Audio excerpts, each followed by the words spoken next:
Since 2022, Ukrainians have been fighting hard for their right to exist.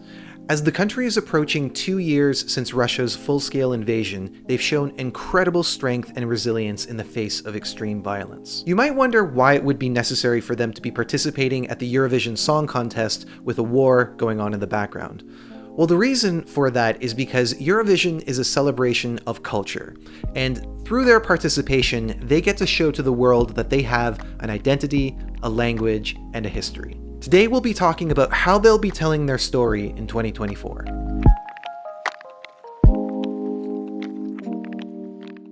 To talk about the songs today, I'm very pleased to welcome back Irina from OGAE Ukraine, and I started out by asking her about the Eurovision that we just had and how she felt about Liverpool hosting on Ukraine's behalf. Amazing, outstanding. I need to Google lyrics of NAVZA. They have all the right words to say about hosting. I cried a lot during the intros and interval acts. I think they grasp essence of what we felt and what we are losing, Ukrainian culture that they try to destroy, eradicate. I'm really grateful for the hosting and representation of Ukrainian culture. It was a beautiful and magnificent and touching. Regrettably, the war is still going on. How would you describe the attitude of the Ukrainian people going into Eurovision this year? What are the kind of things that they would be looking for in the selection? It's very horrible to say, got used to some extent to the war reality that they live in under constant fire from ballistic missiles. I can't believe I'm still saying that. You think like it's a war, you have to like drop everything and struggle and cry, but no, you have to survive because you actually fighting for this, for the life, and life consists of many things. I think it's just a regular thing to have a vidbir, regular like routine that you wake up in the morning, you brush your teeth, and now we have a vidbir every year and we kind of get used to it. It's our favorite thing. And now we have a funding and Suspilli just have a carte blanche, I would say. And I kind of enjoy the moment. Leading up to the show, there have been 2 voting procedures that have taken place, and through them we've seen a lot of interest on behalf of the public. Over 300,000 votes were cast to choose the wildcard entry, and over 720,000 votes were cast to choose the jury members. It also seems like this is going to be one of the biggest vidbirs that we've ever seen. The crew is said to consist of over 400 members, which is a lot for a one-night event, and I'd be really curious to see how that would compare to bigger production events like Melodifestivalen. And with respect to the songs, there are 11 of them that are competing for the ticket to Malmo. We're going to be talking about 4 of them in detail and then making a few honorable mentions at the end. The first one that we're talking about is currently sitting at a 65% chance of winning according to the odds, so it's safe to say that there's a lot of faith in this entry.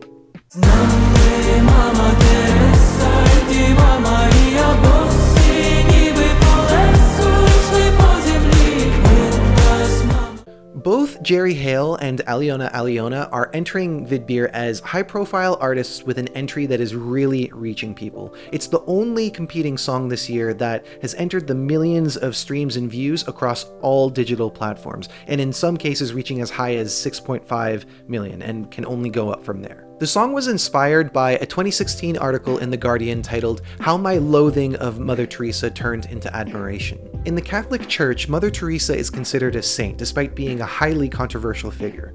Now, that's a big topic that we definitely don't have time for, but one of the key quotes from the article is when the author poses the question, why do we still have a world where Mother Teresa is needed? And that leads into the messaging of the song. All the saints in the world, they were ordinary people until they died. That's a quote from Jerry Heil. She said, like, we don't appreciate people as much as we should until they die. They can do a lot of good things just being ordinary human beings. And when they die, we start appreciating them more and even canonizing them. Now, it's easy to see why a message like this would resonate with Ukrainians who are currently living under the constant fear of losing their loved ones. And so, because we're talking about artists who are notable, who have a successful song that is really speaking to a shared experience, it's pretty easy to see why this would win. Personally, I think that there's a lot that works here. Even with the context removed, I think that the song just flows really nicely and conveys the sorrow through the music really effectively. And I also like that it has this catchy and anthemic chorus, which gives it this kind of universal feel. My only complaint is that some of the English lyrics have some grammatical errors, and I mean, it wouldn't be the first song in Eurovision to ever do that, and I don't really think that it will be noticed by that many people. The one missing piece here, as it is with all the other entries, is staging, which, to be fair, is an area that Ukraine excels in. I don't think they really need to overcomplicate it. I think that even with just the two of them interacting with one another, all they would need to do aside from that would be to have the lights provide a bit of atmosphere, and that could be enough. But let's see what this looks like and how it compares to other entries. Dream lover, I wanna feel your body. Dream lover, I wanna start a party. Dream lover, I wanna... Another familiar face in this selection is MELOVIN, who competed at Eurovision 2018 in Lisbon with the song Under the Ladder, finishing in 17th place in the grand final. Since that participation, he's also come out as bisexual, and he's currently one of Ukraine's most visible LGBTQ icons. If he were to be selected this time again, he would actually be Ukraine's first openly queer artist to go to Eurovision, and that might be a surprise to some people who are familiar with some of the more extravagant acts that we've seen from Ukraine in the past. He's so proactive. He's such a great leader. There is no artist that not supporting him, and I love this. That's weird. They all family. There is a lot of homophobia still out there. We have to fight it. I love that we're growing into this nation, and our new generation is so educated and changed a lot already. Now, within the song, there are a lot of lyrics that can be very easily tied to the experience of LGBTQ people. Things like self-acceptance, pride, confidence, so on and so forth. And so it seems like the performance will be playing into that idea. He's also known for being a strong performer that uses a lot of eye-catching visuals. He's working with one of Ukraine's biggest choreographers. He's singing in a lot of registers. So it seems like this is an entry that he clearly wants to make an impact with. Although the odds are heavily favoring Alyona and Jerry Heil, it will be really interesting to see how this is received, given all that we said about the acceptance of queer people in Ukraine. This song winning would definitely be a big statement. And personally, I would be for it. I don't necessarily think that it's the best song in the selection, and again we see some unusual grammar choices, but it definitely has a lot going for it in terms of potential for the performance, the visuals, and for simply being an enjoyable song that has energy to it. This is definitely one to watch, and one that would be very likely to be praised if it were to go to Eurovision. Але ти не відповіла. Dance. La la la la la la la YAKTAK is entering vidbir as one of Ukraine's rising stars. He's only 18 years old and gained popularity in a relatively short period of time through collaborations with other Ukrainian artists, including ones like Jerry Heil. He's bringing a style of song that has remained quite popular in various parts of the world that blends dance beats with hip-hop.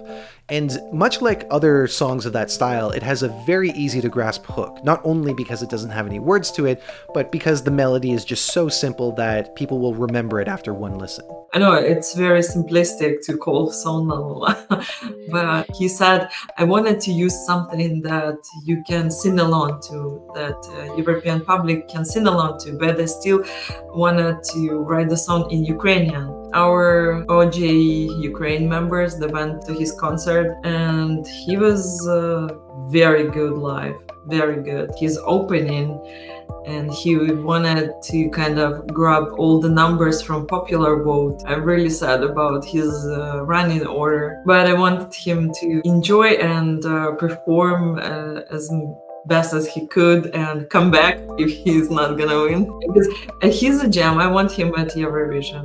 given his popularity and the confidence behind his performance abilities, it seems like he's in a good position to leave a good impression and get a good result. As for winning potential, personally, I find the hook to be a bit too safe. I like how the song develops, but I feel like with such a simple main melody, the song ends up being a bit dull at its core, and especially for something like Eurovision, I feel like in order for it to be a real success, it would need to be a bit more daring. And as Arena mentions, the running order spot might not do him any favors anyway, but as an emerging artist, it's never a bad idea to come to a selection like this, make yourself known to the audience, do as good as you can, and then come back in a few years. And so it seems like there are opportunities here, other than winning, that he could benefit from.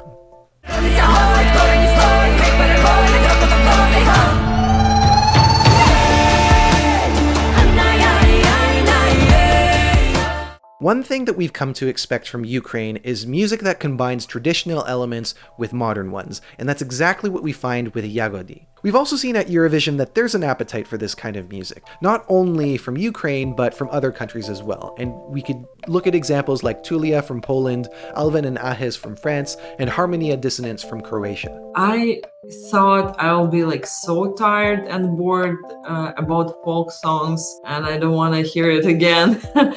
But this one is a very good one. Sometimes a voice and the music sound separate. People try to kind of combine it with some tricks and tweaks, and here is so coherent, and it's like Shum 2.0 again in a very good way. One of the reasons why I think that these kinds of songs are so popular is because there's a lot of possibilities with it. They do tend to have certain elements in common, like vocal harmonies, like folkloric storytelling, but if they're really tapping into a country's culture, then each one of them will be distinct in their own way. You can find a lot of live performances by the band on YouTube, and they sound exactly like they do in the studio, so I think that's definitely going to work really well for them. I also imagine that there's going to be a lot to appreciate about this visually, not only with their wardrobe, but they'll probably coordinate a little bit with the visuals around it as well. And although we're not really seeing too many other options for the win, there are no guarantees of anything. And so if this were to be a surprise winner, I think that it could do really good things for Ukraine at Eurovision. So those are the songs that we think have the best chances at success. Before we wrap up, we're going to briefly cover a few others that might have a good score coming their way as well. ANKA was the wildcard winner, beating out 9 other songs for the final spot in the live show. Having achieved that, she might be entering the final with a bit of a boost in popularity. What I understood, she's like finding her place while like she's burning, as a Palala is burning, as you have like some passion to life, or you're burning to find this, to find yourself, to understand and to find a place in life. I think she deserves to be here, and she was working hard from 16 years old, and yeah, good luck to her. One of the artists that people have really high expectations of the performance would be INGRET, who is known for singing in a very light and airy style. And in her song, she speaks about her own experience of waiting for her husband and father to return from the army. She participated in vidbir a while ago. I think when was MELOVIN selected? She was very young and very raw, and she kept that.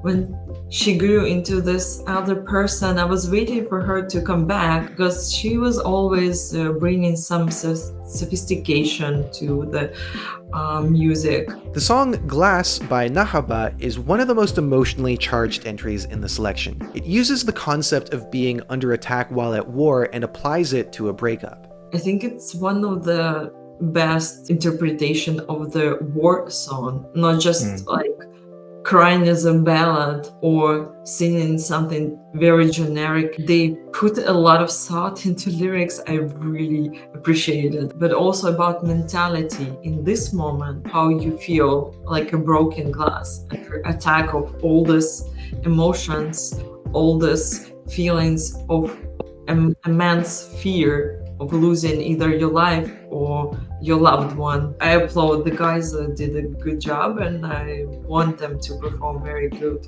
And finally, we have NAVZA with the song Slavic English, which is considerably more fun and upbeat. Their song lightly pokes fun at people who might have good intentions but not the biggest vocabulary. Oh my god, I think it's most overlooked and didn't deserve 2 stars at the Eurovision World platform. think people just don't get it. For our grammar, it's normal to say just one adjective, and in English it sounds kind of unfinished and weird in some cases. So I think they're kind of trying to say and talk about it and deliver a message that we understand each other either way, and a kind of level of acceptance. As far as winners go, there's really not too much else to say. Both of us are in favor of the big favorite, just like much of the public, but of course, the live shows will be where we actually see who's the best fit to represent Ukraine and go to Malmo. A big thank you goes out to Irina for all the information that she provided. I really enjoyed chatting with you, and I look forward to seeing you again. Let me know in the comments who you would like to see represent Ukraine this year, and if you haven't done so already, I would love if you subscribe to the channel so that we can keep chatting about Eurovision and the upcoming national selections. Thank you so much for watching, and I hope to see you next time. Take care.